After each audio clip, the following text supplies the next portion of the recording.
네,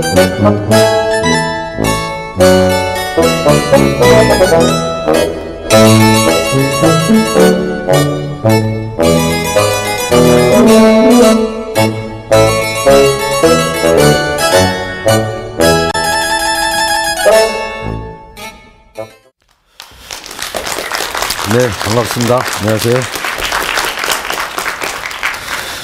예, 날씨가 굉장히 추운데 아마 여기까지 오신 학부모님들은 누구보다도 자녀 교육 지도에 관심이 많은 분들이 오셨을 거라고 생각이 됩니다.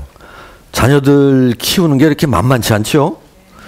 뭐 저희들 어렸을 때만 해도 부모님 걱정이 어떻게 하면 새끼 밥을 잘 먹일까 이게 고민이었는데 이제 지금 여러분들은 어때요? 건강 관리도 해야 되지. 아이들 또 학습 이쪽도 관리를 해야 되지. 조금 더 지나면 이제 진학, 취업 뭐 이런 거에 대해서도 지도를 해야 되고 아이가 또 학교에 가서 따돌림 혹시 당하면 어떻게 하나 이런 대인관계 문제도 지도를 해야 되고 오늘 초등학교 고학년 학부모님들 이렇게 모시고 제가 여러분과 이야기할 주제는 이제 자녀의 진로 문제입니다. 진로 문제에는 이제 뭐 진학, 취업 이런 것들이 다 포함되어 있는데 초등학교 고학년이니까 아직은 좀 여유가 있으시죠? 그죠? 뭐 고등학교 2학년 2학기 겨울방학보다는 좀 마음의 여유가 있으실 겁니다. 한번 차분하게 저하고 함께 자녀의 진로 문제, 부모님으로서 어떻게 하면 잘 지도할 수 있을까 이런 주제를 가지고 이야기를 나눠보도록 하겠습니다. 그래서 아이의 꿈과 끼 아마 여러분들 요즘 학교 교육하면 많이 듣는 슬로건이 뭐예요? 꿈과 끼를 찾아주는 행복교육 실현 많이 들으셨죠? 또 저희 때 같으면 할아버지들이 공부에도 때가 있다 때 놓치면 안 된다 근데 지금은 그렇지는 않죠. 뭐 선취업, 후진학 뭐 일학습, 병행 그래서 오래전과는 다르게 변화해온 것도 많이 있고 이제 2016년부터 여러분 자녀가 곧 진학할 중학교에 올해부터 전면 실시되는 게 뭡니까? 예, 자유학기제가 또 실시가 되죠. 이제 여러분 자녀가 중학교 진학하게 되면 자유학기제 수혜를 받게 될 겁니다. 여기서 꿈이라는 거는 어떻게 보면 진로 포부, 진로 목표 이런 것들이 될 거고 끼라는 것은 우리 아이가 가지고 있는 재능, 적성 이런 것들을 의미한다고 보면 되실 겁니다. 여러분들이 오래전부터 많이 들으셨던 얘기는 뭐예요? 어떤 직업 가지면 좋을까? 그러면 늘 하는 얘기가 재미있게 잘할 수 있는 일을 해야 된다. 이런 얘기 많이 들으셨죠? 거기서 재미있게가 뭐예요? 재미있게는 흥미를 얘기하는 거고 잘할 수 있는은 뭐예요? 그건 적성이나 능력을 얘기하는 거죠. 그래서 여기 꿈과 끼라는 단어 속에는 많은 의미들이 함축되어 있다고 봅니다. 혹시 여러분들 중에 이런 생각하시는 분들이 있을지 몰라요. 초등학교 학생이면 건강하고 밝게 뛰어놀면 되지. 이 어린 아이들에게 무슨 진로 문제를 벌써부터 이야기를 해야 되는가? 여러분들 생각은 어떠세요? 해야 되겠죠? 저희가 초등학교 다닐 때만 해도 그냥 정부의 시책도 그렇고 선생님들도 그렇고 초등학생들은 뭐 진로지도 필요 없다. 직업 가지려면 한참 남았고 진학하려고 해도 시간이 많이 남았고 이 아이들 그냥 몸 건강하게 튼튼하게 자라면 된다. 그럼 진로 문제는 언제부터 지도하면 되냐? 중학교 3학년 때부터 하면 된다. 인문계 갈래? 실업계 갈래? 근데 지금 그렇게 해서는 이제 안 된다는 게 세계적인 정설입니다. 왜? 이 진로에 관한 인식과 의식과 지식도 어느 한순간에 쌓이는 게 아니라 시간이 흐름에 따라 조금씩 축적돼 와야 된다는 겁니다. 이런 논리를 본다면 진로 문제를 언제부터 시켜야 됩니까? 초등학교 때부터 시켜야 한다. 이런 논리가 가능한 거죠. 지금 여기 써져 있는 내용이 이제 그런 내용입니다. 예컨대 인문계 고등학교 다니는 아이가 2학년 때 문과를 갈까 이과를 갈까 이거를 잘 결정하려면 그 당시에 치열하게 고민해서 좋은 결과가 나올 가능성은 적다는 겁니다. 어렸을 때부터 진로에 대해서 좀 생각도 하고 고민도 하고 뭔가 알아보려고 궁리도 하고 탐색도 하고 체험도 하고 이런 것들이 차곡차곡 쌓여져서 내공으로 체화돼 있어야지 그 내공이 있는 상태에서 조금 고민하니까 문과 이과가 현명하게 판단이 되고 문과 이과 결정하려고 애쓴 흔적이 또 다른 내공으로 축적되고 그래서 이 아이가 고등학교 3학년 됐을 때 대학 가면 무슨 과를 갈까 이런 결정할 때 또 백지 상태에서 하는 게 아니죠. 축적된 내공, 조금 더 보태진 내공 속에서 조금 더 고민하면 또 좋은 결정이 나오고 이러면서 이제 한평생을 살아간다는 게 우리가 이제 뭐 진로의식이 성숙돼 있다. 평생 진로 개발 역량이다. 이렇게 이야기를 합니다. 지금 제 얘기 듣고 보니까 어때요? 초등학교 고학년이면 진로 지도를 잘 시키는 게 중요하구나. 이런 생각 드시나요? 예, 이제 그런 생각을 잘 견지를 해 주셔야 됩니다. 그래서 우리나라에서는 오래전부터 이제 이런 얘기를 했어요. 이 발달 단계에 이름을 붙일 때 초등학교는 진로 인식 단계다. 진로 인식 단계. 중학교 때는 진로 탐색 단계. 이렇게 얘기를 했고 고등학교 가면 이제 진로 결정과 준비 단계. 제가 이제 대학에 있는데 3월 달에 아이들이 대학에 입학하면 이 세 가지 숙제가 된 상태에서 대학에 들어오면 이제 진로 전문화 단계 이렇게 4단계로 나누었거든요. 근데 이제 여러분 자녀가 초등학교 고학년이니까 초등학교 1단계가 뭐라 그랬습니까? 진로 인식 단계. 이 숙제를 6학년 졸업하기 전까지 잘 끝낸 다음에 중학교를 가야 그 토대 위에서 2층 석탑인 탐색 단계의 숙제가 이제 쌓여진다는 의미입니다. 그렇다면 여기 써져 있듯이 진로 인식이 있는 초등학생은 과연 어떤 학생일까? 뭐 재미있게 뛰어놀고 친구들과 여러 가지 게임도 하고 놀이도 하고 하지만 가끔은 그런 과정에서 나는 이런 쪽에 좀 소질이 있는가? 철수 내 친구는 저런 걸 좋아하는데 나는 왜 저런 쪽에 관심이 없지? 사람마다 좋아하는 게 조금씩 다른 건가? 이런 것도 좀 깨닫게 되고 우리 아빠는 학교 선생님, 영수 아빠는 경찰관, 철수 아빠는 택시 운전하는 기사분. 직업이 많구나. 나도 나중에 어른 되면 직업 가져야 될 텐데 어떤 직업은 가지면 좋을까? 이런 생각도 좀 언뜻 하면서 직업 세계가 생각보다 복잡하구나. 또 엄마 아빠가 가끔 이야기하는 거 들어봤더니 옛날에는 이런 직업이 있었는데 언제부턴가 그 직업이 없어졌다고 하더라. 내가 새롭게 알게 된 게임 시나리오 작가라는 직업은 생긴 지가 그렇게 오래되지 않았구나. 그러면 내가 직업 생활할 15년, 20년 후에 직업 세계는 어떻게 될까? 막연하지만 이런 거에 대해서 좀 불안도 느끼고 어떻게 변할까 궁금해하기도 하고 때로는 무엇을 보면 누구한테 물어보면 이런 궁금증 해결할 수 있지?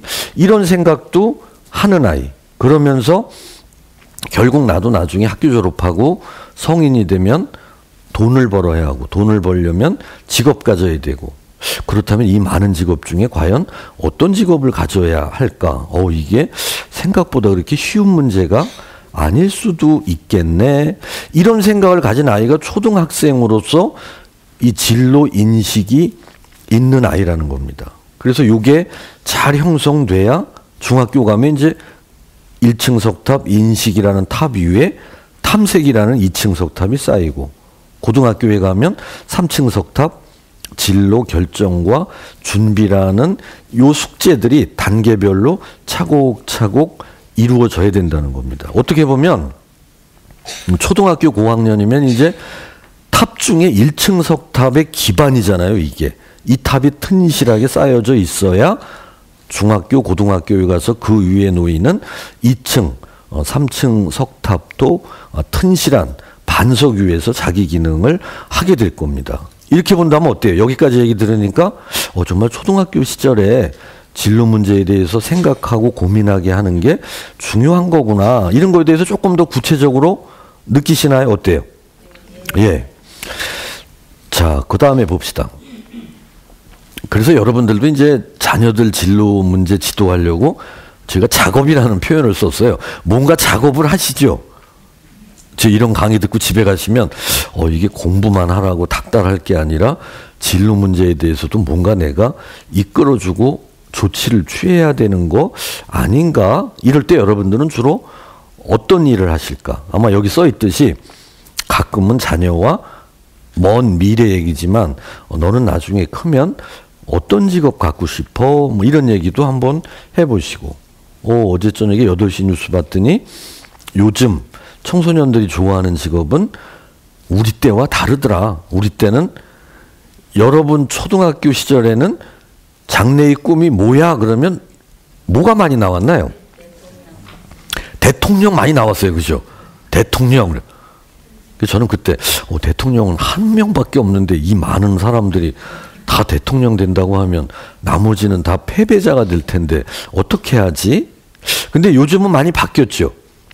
아이들이 뭐 스포츠 쪽에 관심도 많고 요리 쪽에도 관심이 많고 또 연예인을 좋아하는 친구들도 많이 있고 이러다 보니까 우리가 어렸을 때 선호하는 직업의 우선순위하고 지금 여러분 자녀가 선호하는 우선순위는 굉장히 좀 다른 것도 사실입니다. 어쨌든 이런 사소한 실마리를 가지고 여러분 자녀와 대화를 나누기. 그래서 가정에서 진로 지도할 때요.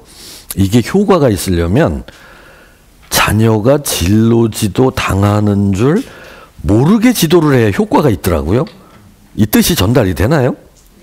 너무 대놓고 지도하려고 그러면 애들이 약간 좀 저항을 해요. 공부 문제 갖고 자꾸 얘기하는 것도 지금 힘들어 죽겠는데 오늘 어디 가서 무슨 얘기를 듣고 왔길래 또 진로 얘기를 자꾸 하느냐. 이러면 애는 우리 엄마는 정말 프로 어머니야 이러기보다는 우리 어머니는 왜 나를 이렇게 자꾸 괴롭힐까. 이런 부모 자녀 관계가 멀어질 수도 있어요. 그러니까 진로 지도를 잘하는 부모님의 전략은 바로 요런 데서 이제 표시가 나는 겁니다. 그래서 여러분들이 오늘 이 자리에 오셨다고 저는 생각을 합니다. 근데 부모님이 자녀를 객관적으로 봐도 아무래도 좀 팔이 안으로 굽을 가능성이 높지요. 그러니까 부모님은 자녀를 알아차리기에 가장 좋은 입지에 있어요. 왜냐하면 가까운 거리에서 가장 오랫동안 자녀를 지켜본 분이 아버지, 어머니이기 때문에. 그런데 약간 객관적으로 자녀를 보는 안목은 자칫 편견에 사로잡힐 가능성도 배제할 수는 없습니다. 여러분 자녀를 가장 객관적으로 보고 평가하는 분은 누굴 것 같아요? 담임 선생님이세요. 담임 선생님. 우리 아이가 유치원 다닐 때 가끔 유치원 선생님이 전화를 주시면 우리 집사람이 없을 때 저희가 받으면 저도 궁금했어요. 우리 아이가 유치원 가서 어떤 모습일까? 유치원 선생님이 대체로 이렇게 좋은 쪽으로 얘기를 많이 해주시더라고요. 아이가 활달하고 명랑하다. 때로는 친구들과 너무 억세게 놀아가지고 제가 신경이 쓰이기도 하지만 아주 적극적이고 능동적이다. 그러면 저는 속으로 잘 됐네. 내가 소극적이고 적극적이지 못해서 늘 아쉬웠는데 우리 아들은 나와는 다른가 보다. 이랬는데 이 아이가 또 초등학교 가니까 선생님이 전화를 주셨는데 또 다르게 얘기하시대요. 아이가 너무 주의가 산만하다. 부모님이 좀 학교 보내기 전에 잘 좀 교육을 시켜서 보냈으면 좋겠다. 어떻게 보면 이제 유사한 상황에 대해서 저희가 접한 두 전화는 굉장히 다른 얘기를 하고 계시더라고요. 여러분 자녀가 학교에 가고 담임 선생님은 오랫동안 여러분 자녀를 지켜보잖아요. 조회 시간에도 지켜보고 수업 시간에 들어가서도 지켜보고 종례 시간, 청소 시간, 소풍 가서 직업 체험 활동 인솔하면서 때로는 교내 체육대회 장면에서 이렇게 여러 장면에서 여러분 자녀를 늘 관찰하고 머릿속으로 생각하시고 그런 것들을 수첩에 간단하게 메모하시고 이런 분들은 여러분 자녀의 담임 선생님이세요. 그러면 담임 선생님과 면담하는 것은 우리 아이를 잘 좀 보듬어 주세요. 이 의미도 있겠지만 담임 선생님 눈에는 우리 아이가 어떻게 비쳤을까? 내가 모르는데 담임 선생님이 알고 있는 우리 아이의 또 다른 모습은 뭘까? 이런 것들을 전달해 줄 수 있는 굉장히 좋은 자원이 바로 담임 선생님이라는 겁니다. 이것도 작업 내용 중에 하나라고 보고요. 때로는 심리검사. 요즘 뭐 토요일, 일요일 날 집에서 쉬니까 편안한 토요일, 일요일, 또 요즘같이 이렇게 방학 때 추우니까 아이가 밖에도 안 나가고 이럴 때 점심 식사하고 어머니가 너 요전에 커리어넷 회원 가입했다고 했지? 엄마. 엄마가 지금 커리어넷 들어가서 띄워놨는데 여기 보니까 직업 흥미 검사가 있는데 이거를 해보면 네가 어느 쪽으로 흥미가 있고 그런 쪽으로 흥미가 있으면 나중에 어떤 직업 가져야 좋은지 이런 것들을 이 검사 결과가 알려준다고 하던데 이거 한번 해보면 어떨까 하면 시간은 한 20분밖에 안 걸린다고 나와 있네. 네가 이거 열심히 하면 인터넷 접속한 김에 엄마가 게임도 1시간 하게 해줄게. 한번 해볼래? 이렇게 약간 좀 협상도 하고 이러면서 아이가 저항감 없이 자연스럽게 그거를 한번 해보도록 하는 것도 우리가 할 수 있는 작업 내용 중에 하나입니다. 여러분 자녀들은 속에 있는 얘기거리나 마음을 누구한테 가장 많이 표현할까요? 친구예요, 친구. 근데 요즘 자녀들이 친구를 집에 많이 데리고 오나요? 잘 안 데리고 오죠. 저희 때는 친구들을 많이 데리고 오고 친구집에도 많이 갔었는데 요즘은 그런 친구를 집에 데려오는 빈도가 좀 적어요. 왜 그럴까요?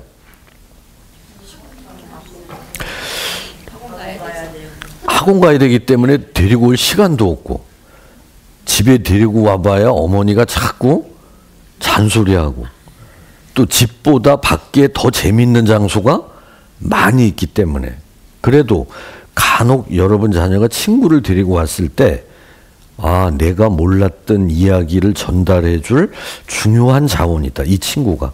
여러분 자녀가 실제로 여러분 가정에서 여러분 앞에서 보이는 언행과 여러분이 안 보는 밖에서 보이는 언행과는 상당히 차이가 많고 우리가 모르는 부분이 많아요, 사실은. 이제 그런 얘기를 적절한 수준에서 귀뜸해 줄 사람은 바로 여러분 자녀의 친구다. 그래서 어느 기회라도 여러분 자녀를 만날 수 있는 자연스러운 기회가 있다면 그렇다고 그 아이로 하여금 몰랐던 부분을 일러 바치게 만들면 또 우정의 금이 갈 테니까 우리 아이가 집에서는 이래서 내가 항상 걱정인데 친구들과 밖에서는 어떻게 지내? 이렇게 질문 던져보면 우리 아이가 그래도 말수가 적고 표현이 부족해서 걱정했는데 밖에 나와서 친구들하고는 재미있게 잘 지내는구나. 이런 것들을 알아차릴 수 있겠죠. 이런 것도 이제 현명한 부모가 할 수 있는 작업 중에 하나고 뭐 정보 제공. 요즘 뭐 5대1 간지도 이렇게 토요일 거 보면 재밌는 게 많이 나오대요. 뭐 맛있는 공부, 신나는 공부, 초등학생이 매력 느끼는 이색 직업, 신생 직업 이런 거 있으면 가위로 이렇게 오려놨다가 아이가 학교에서 오기 전에 아이 방 책상을 조금만 치우고 아주 안 치우면 그거 티가 안 날 테니까 많이 치우면 애가 짜증 날 테니까 조금만 치우고 올려놔주면 아이가 학교에 돌아와서 집에서 이제 가방 내려놓고 옷 갈아입고 나오려다 보니까 이게 뭐지? 엄마가 이런 걸 올려놨지? 이게 그림 보니까 재미있는 것 같네. 기사도 짧은데 한번 읽어볼까? 읽어보고 나니까 거실로 나오면서 엄마 이런 직업도 있다는 거야. 그래 너 어렸을 때부터 장난감 갖고 노는 거 가만히 생각해 봤더니 그런 직업에 관심 있을 것 같아서 오려놨는데 읽어보니까 어때? 그러니까 아이가 그런데 뭐 이런 직업 가지려면 대학에 과가 이런 거 있다는 얘기는 못 들어봤는데 엄마는 어서 들어본 적 있어요? 이러면 어때요? 자연스러운 일상의 소재를 가지고 엄마와 자녀가 진로에 대해서 이미 대화를 시작한 거죠. 이런 식으로 하면 어때요? 아이는 진로지도 당하는 줄 모르게 이미 진로 문제에 대해서 엄마와 자연스럽게 이야기를 하는 습관의 실마리를 그런 데부터 마련할 수 있다는 겁니다. 여러분들이 이제 이런 작업을 하실 때 그냥 하는 게 아니라 여러분 머릿속에는 의도가 있다. 여러분 자녀가 초등학교 때부터 진로 인식을 잘 쌓아가지고 한 단계 한 단계 성장해서 나중에 이제 고등학교 뭐 2학년 겨울방학쯤 되면 이런 모습이 되면 참 좋겠다. 여러분들 지금 뭐 자녀가 초등학생이라도 자꾸 자녀 교육하면 대학 입시가 신경 쓰이지 않아요? 그렇죠. 우리 학부모님들의 자녀 교육에 궁극적 종착역은 유치원 보낼 때부터 대학 입시에 가 있어요, 벌써. 이 유치원 보내면 나중에 대학을 어디 가지? 한참 남은 애한테 우리는 자꾸 그런 투영을 하는 잘못된 분위기가 우리나라를 지금 지배하고 있다는 거를 부인할 수는 없습니다. 초등학교 때부터 진로의 인식의 싹을 잘 틔워가지고 여러분 아이가 이제 고등학교 3학년 정도 되면 이런 모습이 되면 참 좋을 거예요. 자신에 대해서 좀 객관적으로 알고 있어요. 여러분 자녀가. 그래, 나는 이런 쪽에 소질이 있어. 이런 쪽에 흥미가 있는 줄 알고 해봤더니 그게 아니라는 걸 이제 깨달았어. 처음에는 뭣도 모르고 저런 직업 갖는다고 했는데 그 직업 가지려면 용기도 있어야 되고 모험심도 있어야 되고 신체적 건강이 탁월해야 되는데 나는 이제 그런 쪽과는 거리가 있다는 걸 알았어. 그럼 나는 뭐 해야 되지? 자신에 대해서 잘 아는 아이는 어때요? 허황된 목표를 갖지 않아요. 또 어떤 목표를 가졌다가 조금 지내서 난 이쪽이 안 맞는 것 같아 이래서 수시로 변덕스럽게 목표가 바뀔 가능성이 적다는 겁니다. 이런 토양을 초등학교 때부터 키워줘야 된다는 겁니다. 두 번째는 우리가 선택할 직업이 생각보다 참 많구나. 우리나라에 직업이 몇 개 있을 것 같아요? 어림잡아? 그거 잘 아시네요. 우리나라에 직업이 몇 개 있나요? 그럼 정확히는 모르지만 약 12,000개 정도 있다고 하던데요. 이게 되게 정답이에요. 그럼 나중에 여러분 자녀가 생각보다 직업이 많구나. 이 직업을 가만히 있으면 알아지는 게 아니라 어떤 직업이 있는지를 내가 자꾸 알아봐야 되는 하나의 공부거리였구나. 그리고 이게 가만히 있는 게 아니라 어떤 직업은 없어지고 어떤 직업은 알지도 못했는데 생겨나는 게 있구나.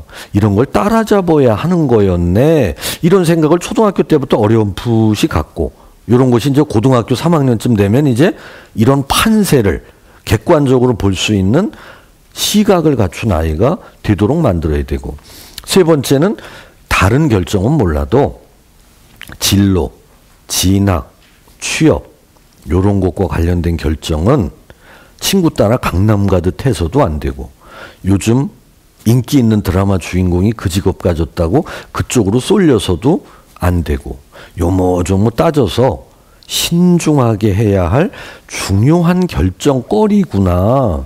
이런 생각을 초등학교 때부터 조금씩 갖는 아이로 만들어 놓기. 엄마 따라서 뭐 중식당 갔을 때 우리 아들 뭐 먹을 거야? 이럴 때 나 짜장면. 아니야, 날 추우니까 짬뽕 먹을래. 이런 결정은 그렇게 심각하게 안 해도 큰일 날 게 없죠. 그죠? 큰일 나봐야 괜히 짬뽕 시켰네. 생각보다 맛이 없네. 다음부터 이 집서 짬뽕 안 시킬래. 이러면 되는데 진로, 진학, 취업 또 뭐 배우자 선택 이런 것들은 어때요? 짜장면, 짬뽕과는 차원이 다르죠. 잘못되면 타격이 크고 영향이 오랫동안 가죠. 이런 결정은 신중하게 생각하고 정보도 많이 모으고 나보다 이런 결정 먼저 한 사람한테 물어도 보고 부모님 이야기도 잘 귀담아 들어보고 잘 따져서 신중하게 해야 되는 결정이구나. 이런 생각의 씨앗을 가진 아이. 세 번째는 정보 탐색 및 활용. 초등학교 때는 뭐 부모님들이 아까처럼 신문에 이렇게 초등학교 아이가 볼 만한 거 있으면 가위로 오려서 보여도 주고 아이는 그걸 보고 엄마가 사준 클리어 파일에 이렇게 철도 하고 때로는 학교 갔을 때 금요일날 종례 시간에 선생님이 토요일날 일요일날 집에서 노는 동안에 요 사이트에 가서 요 메뉴 누르면 요런 게 있으니까 꼭 한번 봐라. 알림장에 적어라. 이럴 때 어때요? 부모님이나 선생님은 제공하는 역할이고 자녀는 수동적으로 받는 역할이죠. 그렇지만 이제 한 6개월 이렇게 지나면 아이가 나는 지금 어떤 게 궁금하지? 이런 거에 대해서 스스로 좀 느끼고, 아, 그거 찾으려면 어디에 있는 정보가 공신력이 있다고 그때 선생님이 칠판에 써줬던 게 뭐지? 그런 거를 확인해보고 거기 들어가서 정보도 찾고 이렇게 좀 능동적인 아이가 점점 돼가야 되겠죠. 그래서 초등학교 저학년 또 중간 단계까지는 선생님이나 부모님들이 제공해주고 알려주는 거지만 조금 더 시간이 지나서 이제 초등학교 고학년이 되고 중학교에 가고 이러면 어때요? 수동적으로 받기만 하는 게 아니라 자기가 주체가 되어서 그런 것들을 찾아 써야 한다는 이런 능동적인 정보 탐색 마인드를 갖춘 초등학생이 되도록 만들어 놓는 거. 마지막으로 이제 직업에 대한 올바른 가치관 그리고 태도를 길러주는 거.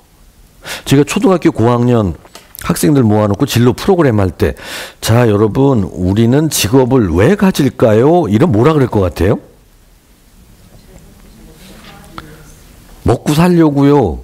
돈 벌려고요. 그죠? 그럼 우리는 어떤 직업을 가져야 될까요? 이렇게 물으면 뭐라 그럴까요? 돈 많이 버는 직업 가져야지요. 그럼 저희가 또 돈 많이 버는 직업이 뭐가 있을까요? 그럼 아, 그걸 뭘 물어보세요? 형들 얘기 들으니까 이과 쪽에서는 잘하면 의대 쪽으로 가야 된다고 하던데요. 아이들 머릿속에 이런 생각이 지배적이다. 그래서 어떻게 하면 이런 생각의 싹을 초등학교 때부터 올바른 쪽으로 가질 수 있도록 우리가 이끌어 줄까? 그리고 직업은 사회적 역할 분담이다. 직업이 하늘에서 떨어진 건 아니죠. 직업이 왜 생긴 것 같아요? 필요에 의해서 생겼어요. 사람의 필요에 의해서. 저도 생활하려니까 돈이 필요하고 이래서 사범대학 가서 공부하고 이러다 보니까 교수가 됐어요. 그래 그 월급 갖고 저도 생활을 해요. 그런데 제가 그 월급 받으며 하는 일은 타인의 삶을 해치기보다는 뭔가 도움이 되는 일을 하고 있죠. 이렇게 보면 맡은 거예요.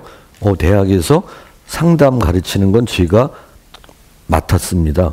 중고등학교에서 영어 가르치는 건 그럼 제가 맡을게요. 아, 그래요? 그럼 환경미화원은 제가 맡을게요. 이러면서 어때요? 그 일하면서 월급 받고 내 생활 하지만 나는 타인의 삶에 도움을 주고 저 사람이 하는 일은 나의 삶에 도움을 주고 이러면서 서로 조화롭게 주고받으며 잘 살아보자는 게 직업이죠. 이런 시각으로 보면 어느 직업을 평가절하하면 될까요? 안 되죠. 어느 직업에 종사하는 분들이 단체로 파업하면 우리 사는데 불편하죠. 초등학교 때부터 이런 싹을 심어주기. 직업이라는 건 돈 벌기 위한 수단이 아니다. 그리고 직업은 내가 돈 벌기 위해서 갖는 거지만 돈 벌면서 하는 일은 타인의 삶에 도움을 주는 그 무엇을 하고 있다. 어떤 아이들은 또 재미있게 하려고 이런 얘기도 해요. 명찰권에서 뒷면에 미래의 희망 직업을 하나만 적고 왜 그 직업을 그토록 갖고 싶은지를 이야기하면서 친구들에게 자기를 한번 소개해보자. 시간을 5분 줄게. 그럼 어떤 애는 교사가 되겠다. 어떤 학생은 요리사가 되겠다. 어떤 학생이 일어나더니 저는 이 다음에 크면 여기 써 있듯이 꼭 킬러가 되고 싶습니다. 이러면 제가 당황스럽죠. 킬러가 직업이 아닌 건 아시죠? 그럼 뭔가를 하고 돈 받는 게 직업이라면 이거는 왜 직업이 아니죠? 직업이라는 거는 돈 받으며 일하고 내가 한 일이 타인의 삶에 도움을 줘야 되는 거지 타인의 삶을 해치는 뭔가를 하고 돈 받으면 그거는 직업이 될 수 없다. 그래서 우리는 법, 질서, 규범, 도덕 이런 데 어긋나는 이런 울타리를 넘어가서 뭔가를 하고 돈 받으면 그거는 직업이 될 수가 없다. 이런 얘기를 차분히 해줘야지 애들이 아, 뭔가를 하고 돈 받는다고 다 직업이 되는 것 아니다. 이런 의식의 토양을 초등학교 고학년 때부터 좀 갖춘 아이로 만들기. 그래서 이런 것들이 점점 머릿속에 튼실하게 뿌리를 내려서 고등학교 3학년 이제 3학년 올라갈 쯤에 이런 5가지 목표가 체화된 학생이라면 그 학생이 여러분 아들, 딸이라면 어떨 것 같아요? 엄마가 바라보는 눈길이 내 아들, 딸이지만 정말 대견하고 안심이 되고 마음이 놓이고 구정 때 고향마을 가서도 아이고 우리 큰아들인데요. 저는 우리 큰아들 믿어요. 제 앞가림 충분히 할 아이예요.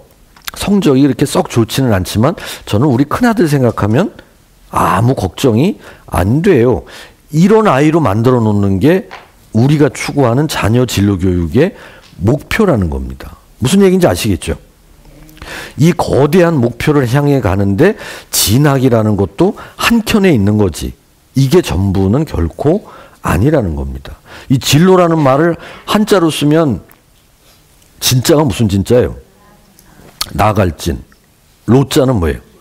길로자. 나갈 진짜 길로자.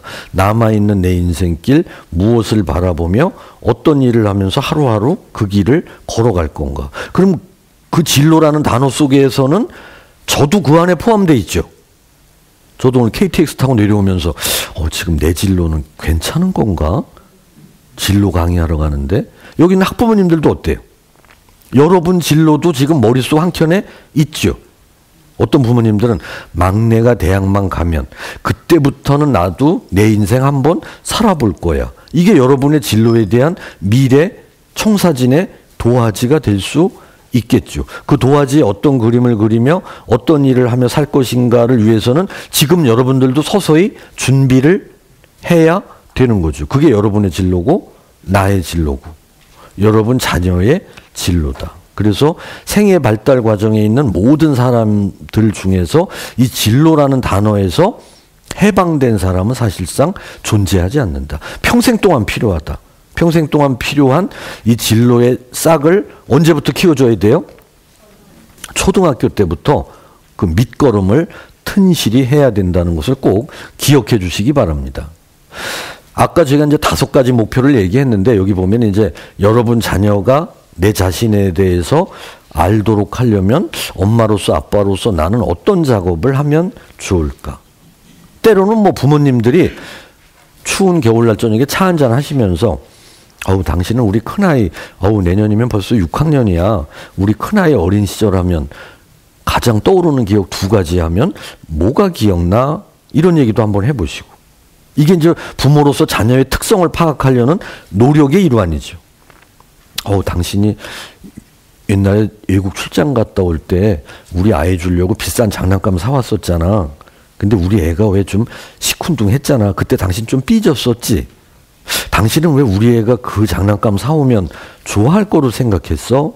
근데 우리 아이는 왜 시큰둥했을까? 그럼 우리 아이는 문과 체질일까? 이과 체질일까?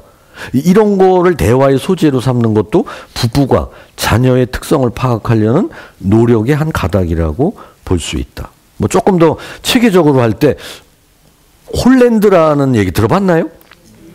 홀랜드 코드가 요즘은 유명해요. 사람의 성격을 6개 코드로 나누고 그 코드에 속한 대학의 학과, 직업 이런 것들이 나눠져 있거든요. 그런 것들을 아이들 짜증나지 않게 부모님이 한 10분 동안에 해보려면 제가 여기 예시해 놓는 저렇게 코드별로 6개 코드가 나오고 6개 코드별로 이렇게 직업 이름이 쭉 나옵니다. 여러분 자녀들한테 여기 있는 직업을 네가 가졌다고 가정했을 때 그게 엄청 좋으면 5에, 그냥 좋으면 4, 반반이면 3, 싫으면 2, 엄청 싫으면 1에 한번 동그라미 쳐볼래? 아이가 다 했는데 엄마? 이러면 그 동그라미 친 숫자를 더해서 합계에 한번 써볼래? 이렇게 얘기를 하고 이 합계가 가장 높은 게 우리 아이의 홀랜드 1차 코드, 2번째 높은 게 우리 아이의 홀랜드 2차 코드. 초등학생이니까 2차 코드까지 얘기를 하면 아이가 좀 혼란스러울 테니까 우리 아들의 홀랜드 1차 코드는 아이네 탐구형.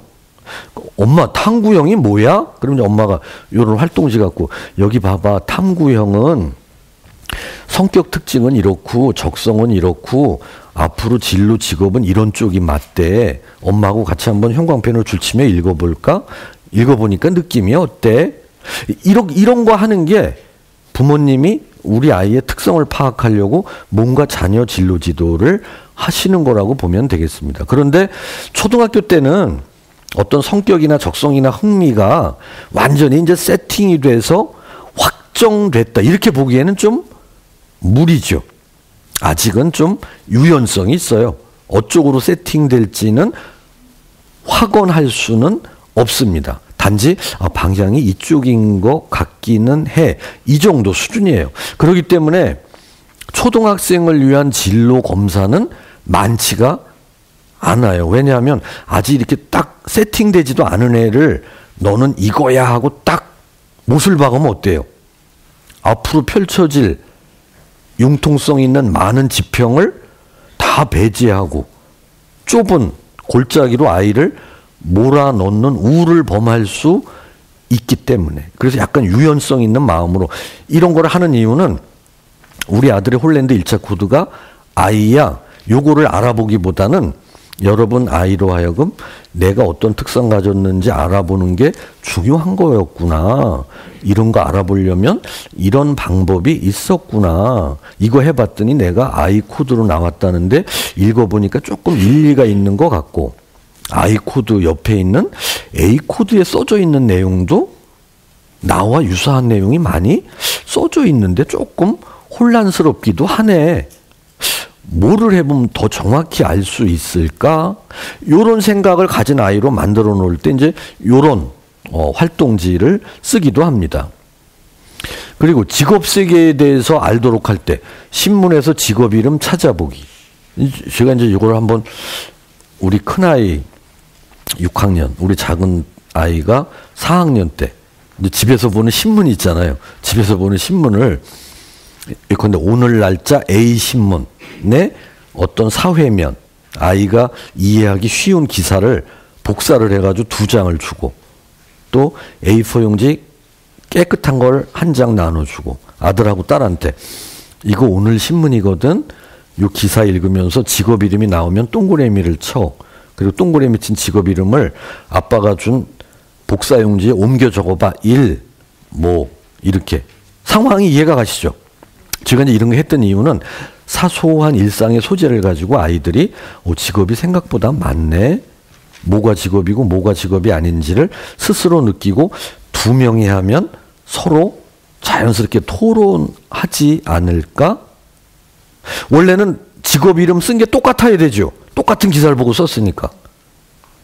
한 7분 지나니까 딸아이가 오빠 걸 딱 보고 오빠 하나 빼먹었네? 그러니까 오빠가 자존심 상해가지고, 뭐, 나는 1번에 재벌가 썼는데 오빠는 안 썼잖아. 그러니까 오빠가, 야, 이 바보야. 재벌가가 직업이냐? 그러니까 딸이, 이거 직업 아니야? 아들이, 그건 돈이 많다는 거지. 그게 직업이냐? 너 어디 가서 그런 소리 하지 마. 알았어. 제 의도대로 되대요. 이렇게 자체 토론이 일어나대요. 응? 딸내미가 이제 조금 의기소침해졌죠. 한참 있다 오빠 걸 보더니, 오빠 이번에 진짜 하나 틀렸다. 뭐? 오빠 6번에 대통령 썼잖아. 대통령이 직업이야? 그러니까 오빠가, 아이고 이런 바보, 너 어디 나가서 내 동생이라고 말하지 마. 너 대통령이 직업인 것도 몰랐어 여태? 그러니까 딸아이가, 아니 대한민국 국민 중에 그 직업에 종사하는 사람은 딱 한 명밖에 없는데 그게 직업이라고? 그러니까 아들애가 갑자기 당황스러워하면서, 진짜 한 명밖에 없는데 이거 선생님이 직업이라고 했던 것 같은데, 전 국민 중에 한 명밖에 종사자가 없어도 이거 직업이라고 할 수 있나? 어정쩡하니까 딸애가, 거봐 그거 직업 아니야. 그러니까, 아니야 이거 직업일걸? 좋아, 그럼 한번 검색해보자. 맞나 틀리나.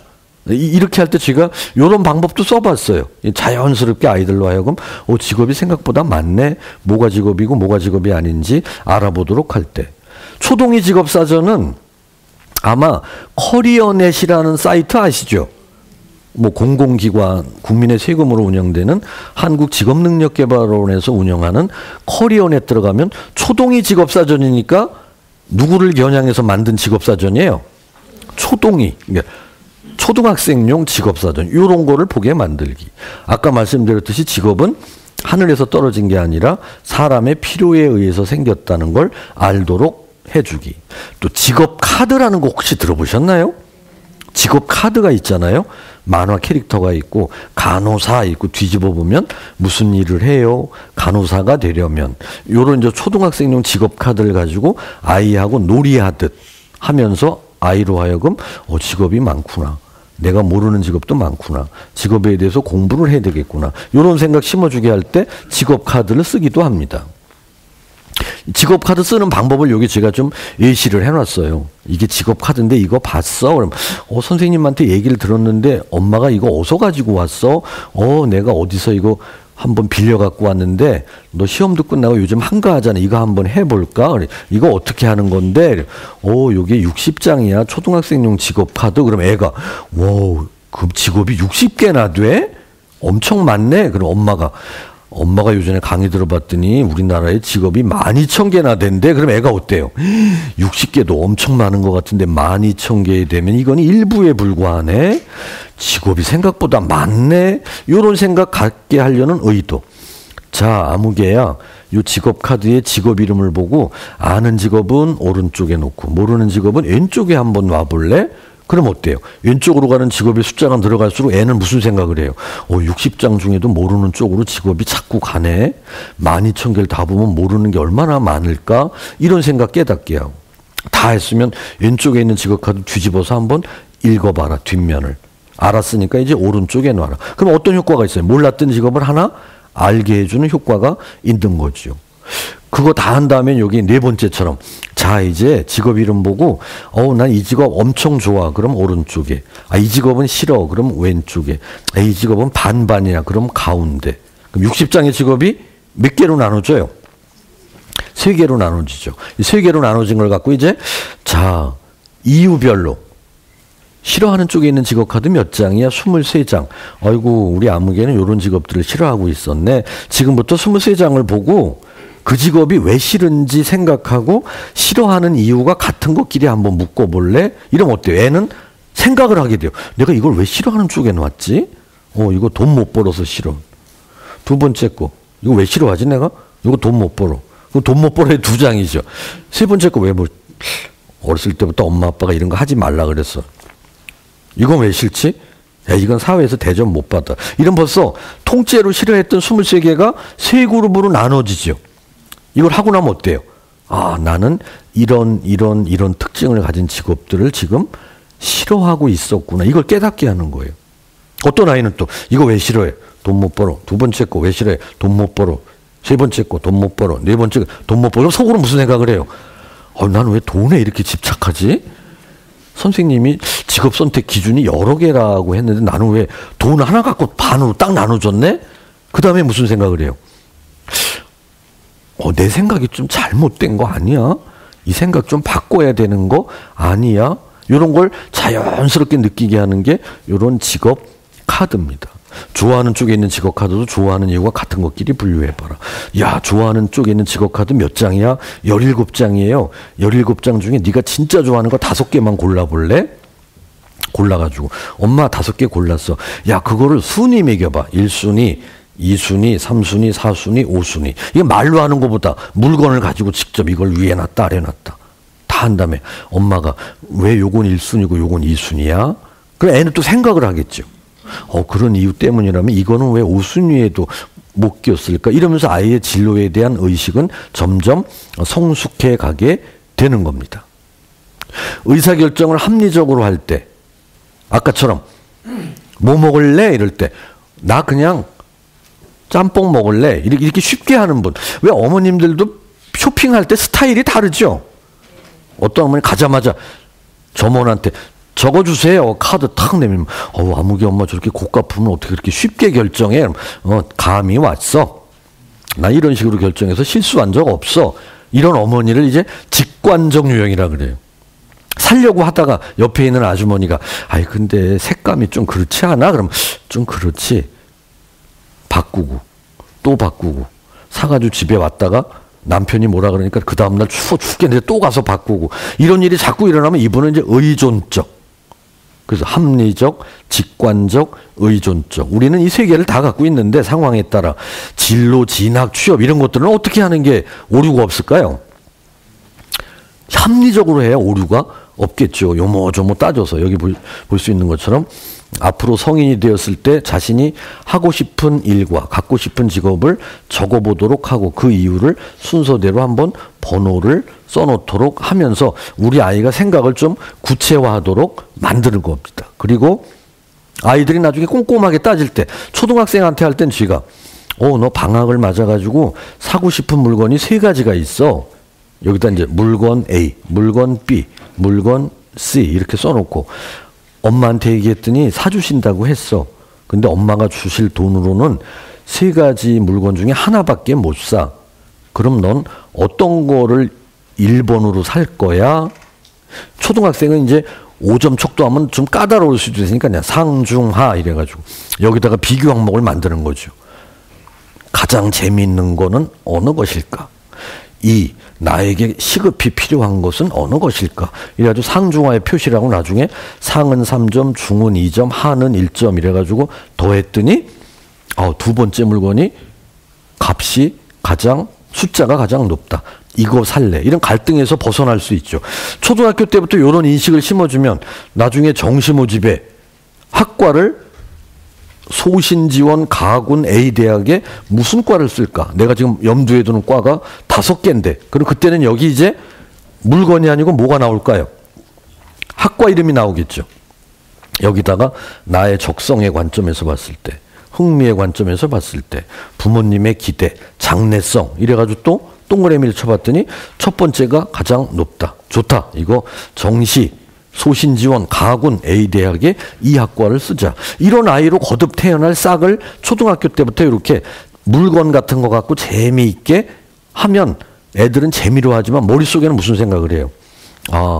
소중한 결정할 땐 이렇게 하면 실수를 덜 하겠구나. 이런 생각을 하겠죠. 그 나중에 이런 클리어 파일에 이 활동지를 잘 처리해놨다가 고3 때 원서 쓸 때 고민이다. 이럴 때 어떻게 하지? 맞아. 그때 그런 거 한 적이 있었지. 그걸 막 뒤져가지고 써먹을 줄 아는 아이로 만들어 놓을 때 이런 방법을 쓰기도 합니다. 여기 이제 아까 제가 합리적, 직관적, 의존적 3개 얘기했던 거 기억나시죠? 근데 그거를 조금 자세하게 설명을 해놨습니다. 합리적 유형은 요모조모 따져보고 신중하게 결정하고 결정에 대한 책임도 내가 진다. 근데 직관적 유형은 안 따지고 빨리 쉽게 결정한다. 그런데 오류의 가능성이 좀 높다. 그렇지만 결과에 대한 책임은 내가 진다.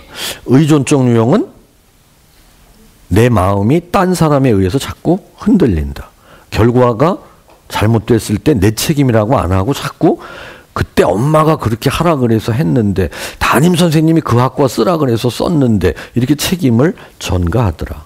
여러분 자녀들로 하여금 다른 결정은 몰라도 진로, 진학, 취업과 관련된 결정은 직관적, 의존적이 아닌 합리적 유형으로 해야 실수가 없다는 생각을 어렴풋이 좀 심어주고 여러분 자녀가 물건 사고 괜히 이거 샀다 후회할 때 거봐 그때 엄마가 좀 신중하게 결정하라고 했는데 너 그냥 가자마자 그거 탁 집더니 사더니 결국 후회하잖아. 표현은 안 했지만 그 아이는 직관적으로 그거를 샀기 때문에 이거는 물건이니까 그렇지만 진짜 중요한 결정 앞으로 할 때는 그런 식으로 하면 안 될 거야. 이런 얘기를 해주면서 아이 머릿속에 자꾸 그런 생각을 심어주는 거. 정보 탐색. 우리 어머니 아버지들을 많이 도와줄 수 있는 공공부문의 사이트를 제가 여기 써놨어요. 커리어넷 아시죠? 워크넷 들어보셨죠? 근데 워크넷 하면 자꾸 그거 어른들이 들어가는 사이트 아니야? 그런데 초등학생부터 들어가도 돼요. 여기 검사 중에는 이미 초등학생용 검사가 여기 탑재가 되어 있습니다. 그 다음에 청소년 활동 정보 서비스라는 사이트, 그리고 창의 인성교육넷 사이트. 그래서 우리는 정보를 이제 찾는 것도 중요하지만 정보가 홍수기 때문에 검색 결과 0 이렇게 나오기보다는 키워드 넣고 검색하면 많이 나와요. 지금 우리는 이제 이 많은 정보 중에 옥석을 가리는 안목도 중요합니다. 그래서 여러분 자녀에게 인터넷에서 찾은 정보라고 다 똑같은 무게가 있는 게 아니다. 앞으로 중요한 정보는 딴 데서 찾지 말고 여기서 찾아라. 이런 것들을 알려줘서 애로 하여금 인터넷에 떠 있고 인쇄된 책자에 있는 정보라고 해서 다 믿어서는 안 되는구나. 더 좋은 정보가 있을 수 있구나. 그런 거 찾으려면 어서 찾아야지. 이런 것들을 아는 아이로 만들어 놓기. 그리고 올바른 가치관과 태도, 길러주기 위해서 아이들에게 한번 이런 얘기도 해보는 거예요. 부모님이 실직당하면 어떤 일이 일어날까? 애가 너무 요새 우리가 하도 아끼고 보듬어주고 자녀 수도 많지 않고 애지중지하다 보니까 의존성이 있어요. 그리고 독립성이 약해져 가요. 이럴 때 애가 아이 그런 소리를 왜 해? 아니야, 만약 그런 일이 일어나면 어떤 변화가 일어날까? 그래서 아이로 하여금 내가 뭔가 노력하고 챙겨야 할 몫은 따로 있는 거구나. 언제까지나 부모님이 나를 감싸고 보듬는 건 아니구나. 또 직업을 가짐으로써 얻을 수 있는 건 뭘까? 초등학교 어린이한테는 어떤 직업 갖느냐에 따라 무엇이 달라질까? 이러면 애들이 직업을 아무거나 가져서는 안 되는 이유가 여기에 있구나. 이런 거 알아차리도록. 네가 생각할 때 좋은 직업은 어떤 직업을 너는 좋은 직업이라고 생각해? 물어보기. 직업을 선택할 때 신중하게 생각해야 할 게 있다면 뭐가 있을까? 넌 다른 건 다 양보해도 난 직업 선택할 때 이것만은 양보 못해. 두 가지 얘기하면 너는 머릿속에 어떤 생각 갖고 있니? 한번 얘기 들어보기.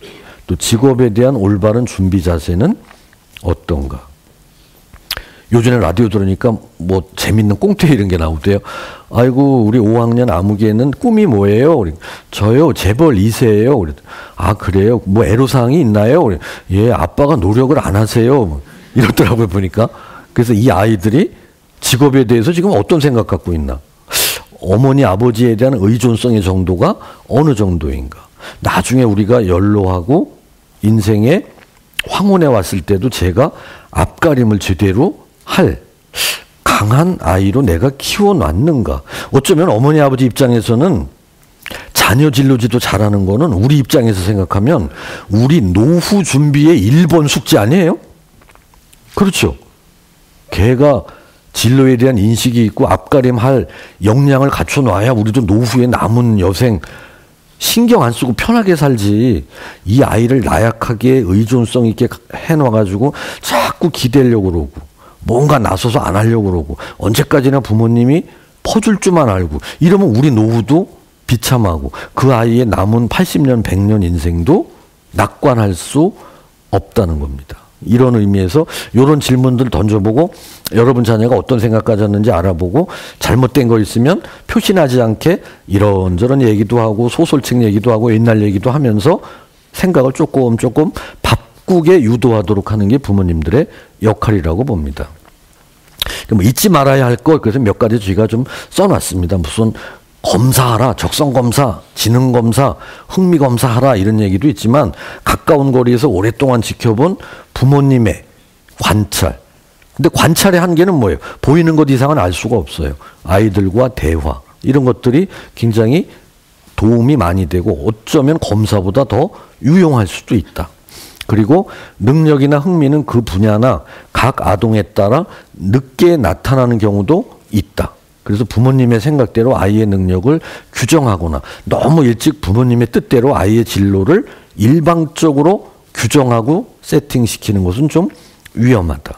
일상 속에서 자녀가 잘하는 일을 살피고 이를 칭찬하고 자녀가 재미있게 배울 수 있도록 잘 배려하고 환경적 여건을 만들어주고 이끌어주는 것. 그리고 학업 지도만 잘하면 되는 거 아닌가? 여러분 자녀가 엄마 나 그냥 의대 가지 말고 카이스트에 가서 과학자 되면 어때? 그럼 엄마가 어이구 진로 문제 언젠가 얘기하려고 했는데 자기 입으로 먼저 얘기하네. 이러면 좋은데 많은 엄마들이 공부만 잘하면 어딘들 못 가겠냐. 수능 시험 볼 때까지는 머리 심란하게 이것저것 생각하지 말고 공부만 열심히 해라. 이렇게 얘기를 하는데 주변에서 보셨겠지만 수능 시험 보고 집에 와서 가채점 하면 경산한 집이 별로 있나요? 다 공황 상태지. 그때 어떤 엄마 아빠가 밀린 진로의 숙제를 할까요? 못하죠. 여유도 없죠. 이러다 대학 들어와 보니 어때요? 전공 적성 불이치 때문에 방황하고 재수할까 반수할까 갈등하고 이런 쪽으로 안 가도록 초등학교 때부터 그 토양을 만들어 줘야 된다는 겁니다. 뭐 끝으로 여기 뭐 원리를 몇 가지 써놨습니다. 부모의 한풀이나 부모의 예형적인 위신을 세우기 위해서 자녀의 진로를 유도해서는 안 된다. 있는 그대로의 자녀에 대한 깊은 사랑이 기초가 되어야 된다. 근데 이 얘기 오래전부터 많이 들었죠. 근데 이거 실천하기가 어렵죠. 어린 네가 뭘 아냐. 일단 엄마가 시키는 대로 해. 자녀 못된 길로 인도하는 엄마 있겠냐? 10년 후에 오늘을 생각하면 나한테 고마워할 거야. 알았지?